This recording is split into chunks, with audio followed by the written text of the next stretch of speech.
অনেক সময় দেখা যায় কোনো ব্যক্তির মৃত্যুর সময় তার পাশে থাকা ব্যক্তিবর্গ তার মূল্যবান জিনিসগুলো আত্মসাৎ করে, কিন্তু এই কাজ করাটি আইনে শাস্তিযোগ্য অপরাধ। আজকে আলোচনা করব কোনো ব্যক্তির মৃত্যুকালে তার সম্পত্তি অসাধুভাবে আত্মসাৎ করার শাস্তি সম্পর্কে। দৈনন্দিন মানুষের জীবনের সাথে সম্পর্কযুক্ত এমন প্রয়োজনীয় আইন সম্পর্কে জানতে আমার চ্যানেলটি সাবস্ক্রাইব অথবা ফলো করে রাখতে পারেন, এবং আপনি কোন আইন সম্পর্কে ভিডিও চান অবশ্যই কমেন্ট করে জানাবেন।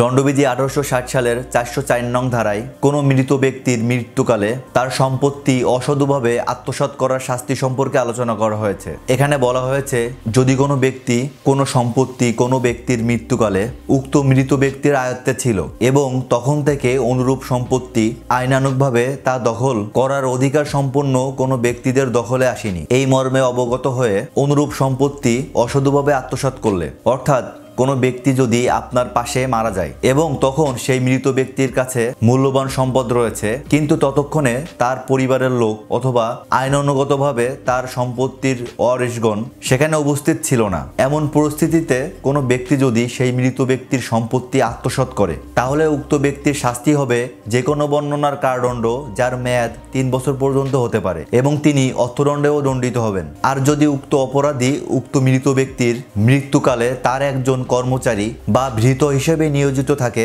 তাহলে উক্ত ব্যক্তির শাস্তির পরিমাণ বৃদ্ধি পেয়ে 7 বছর পর্যন্ত হতে পারে। তাই আমাদের উচিত কোনো ব্যক্তির মৃত্যুকালে তার সম্পত্তির উপর লোভ লালসা থেকে বিরত থাকা। ধন্যবাদ।